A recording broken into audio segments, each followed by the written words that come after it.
coming from a colleague of mine, the fellow who couldn't make it today for bureaucratic reasons. But if you are in the harvester, you will like to see different dimensions. You like to have different dimensions of the stem, value elevation in real time, right away. So you will need to generate the point cloud and then make all the measurements right away. And as usual, you're not going to get that many points if you are under the ground. So you will like somehow to have a total height, even that it's kind of strongly biased if you are underneath, so that you're going to help you somehow predict the diameter on a higher canopy that you don't have enough points. So if you right now move under the canopy, we have basically, can have GPS, but that GPS either doesn't work if it's a very high-grade GPS, like the one which is civil engineering, or it is so bad that you really cannot rely on it. It's just like for, you know, that you are in that part of the world, not in that other part, something like that. But if you have, if you're underneath, you can extract individual tree information. And how we're going to do that? First you segment, and then you estimate. Kind of slow for one. It is getting faster and faster, but if we work directly on the point clouds, it's not very fast as of now. So what we would like to do, we would like to work exactly on the object, not on the point cloud. What is the object of our interest?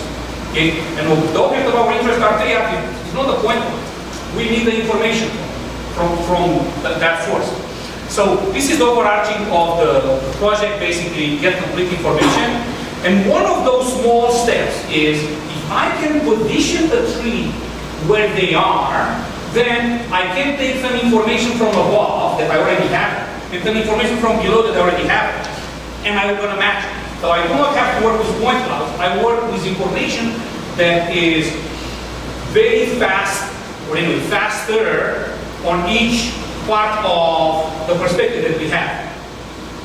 So georeferencing the tree. So where we work in a 7-hectare plot in Douglas Fir, kind of 35 meters tall, in West Oregon, site index 34 meter at base age 50. So for those of you who are not familiar with the North American system of site productivity, so for those of you who are not familiar with the North American of the coordinates, close by with the one coming from a volcano. So the coordinate is going to be the same angle. This is very important because of the algorithms that I use to match the trees. Okay, so GoPro 5 and Nikon cheap camera, you can get it like less than $300 now, just the body, and the fisheye lenses like somewhere like a couple $100. It's a Sigma, and we process the thing with Agisoft. That was what we had. So, how we georeference the tree from above. When we remember, we have to segment the trees, and we would like to have commissioner, in the sense that what commissioner, if we have more trees, branches that could be trees rather than less, because those would be the points that will be matched with the one underneath. And I don't want to have something missing from above that cannot be matched with something missing from above. So I would like to have more above, so that we're going to capture all the trees that we're going to be underneath. Okay? So we segment the trees with the oriented weighted graph algorithm, which provides a submission of 6% and commission of 10%. We tried several algorithms, that one performed the best. And once we segment the trees, we say, okay, what is the possible location of the stem? Because now remember, we are above the canopy. So we make this initial assumption of the location of the stem. And we say that the location is the centroid of the points within a third of the diameter from the projected crown tallest point. So if I'm going, I can take the tallest point, and then I'm looking to the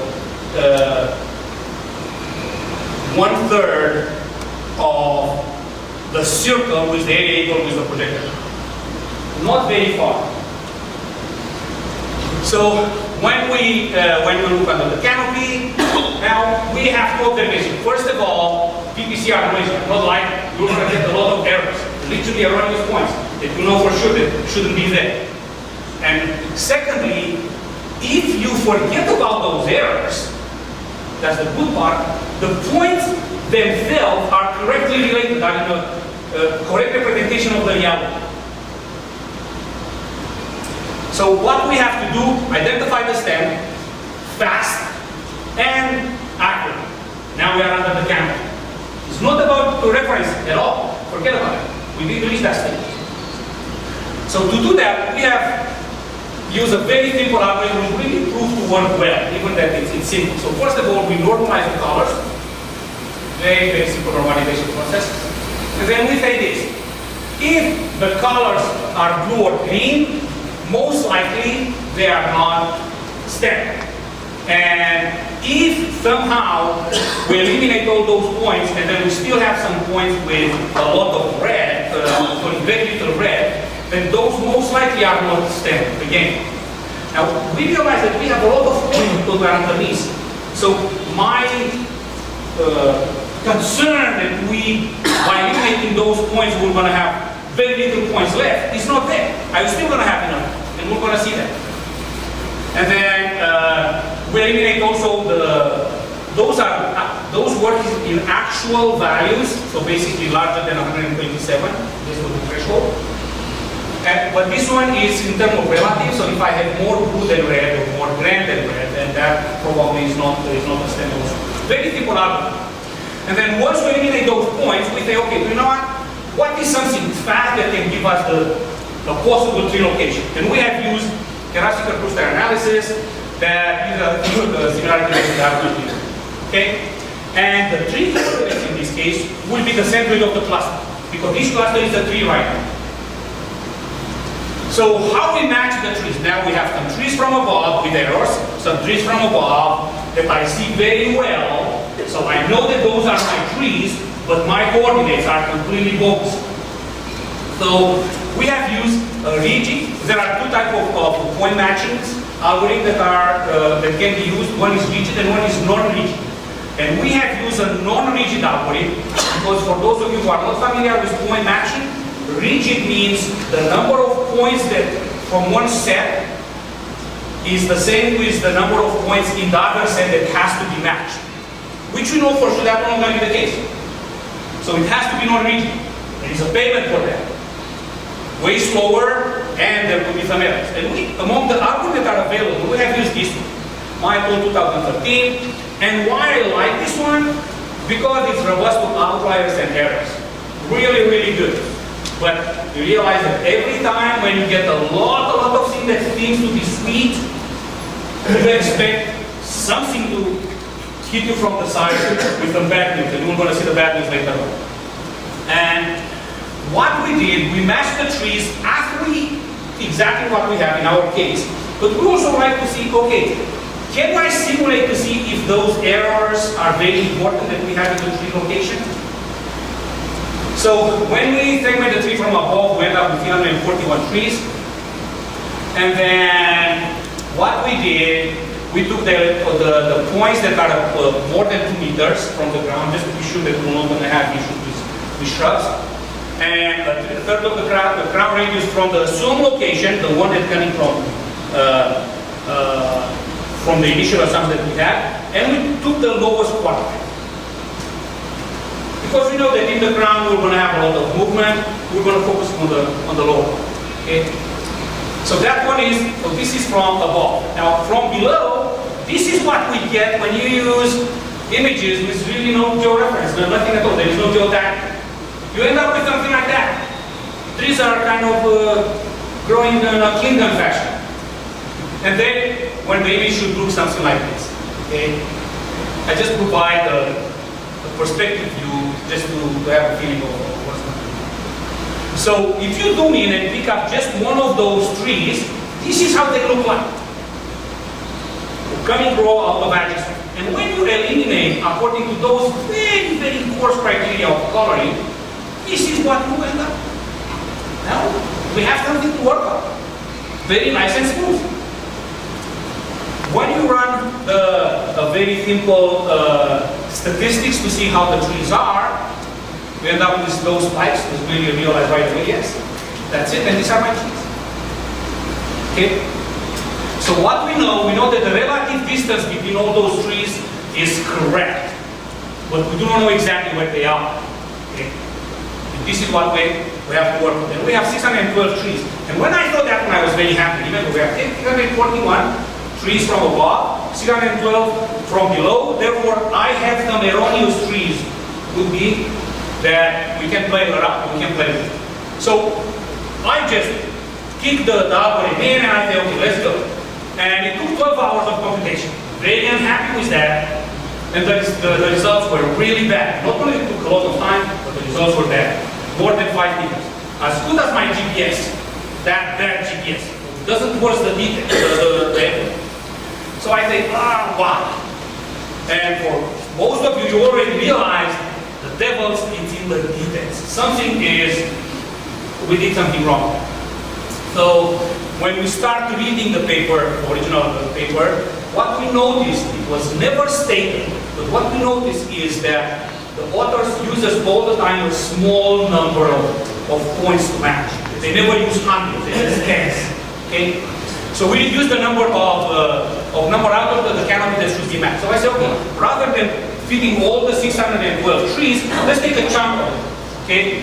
So we said, okay, we take the most 20 trees at a time, and we divide the trees that were identified in smaller, we divide the trees that were identified in smaller, we divide the trees that were identified in smaller, we divide the trees that were identified in smaller, we divide the trees that were identified in smaller, we divide the trees that were identified in smaller, we divide the trees that were identified in smaller, we divide the trees that were identified in smaller, we divide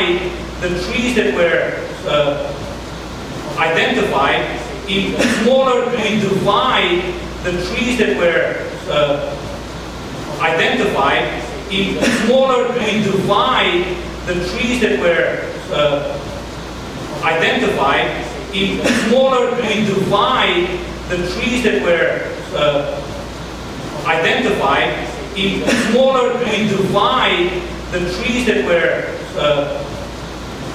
identified in smaller, we divide the trees that were identified in smaller, we divide the trees that were identified in smaller, we divide the trees that were identified in smaller, we divide the trees that were identified in smaller, we divide the trees that were identified in smaller, we divide the trees that were identified in smaller, we divide the trees that were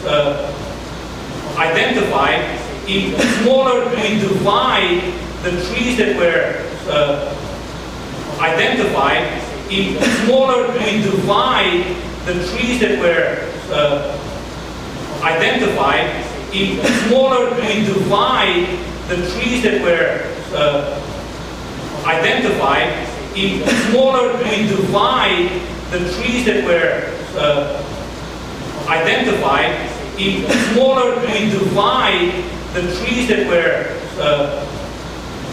identified in smaller, we divide the trees that were identified in smaller, we divide the trees that were identified in smaller, we divide the trees that were identified in smaller, we divide the trees that were identified in smaller, we divide the trees that were identified in smaller we divide the trees that were identified, in smaller we divide the trees that were identified, in smaller we divide the trees that were identified, in smaller we divide the trees that were identified, in smaller we divide the trees that were identified, in smaller we divide the trees that were identified, in smaller we divide the trees that were identified, in smaller we divide the trees that were identified, in smaller we divide the trees that were identified, in smaller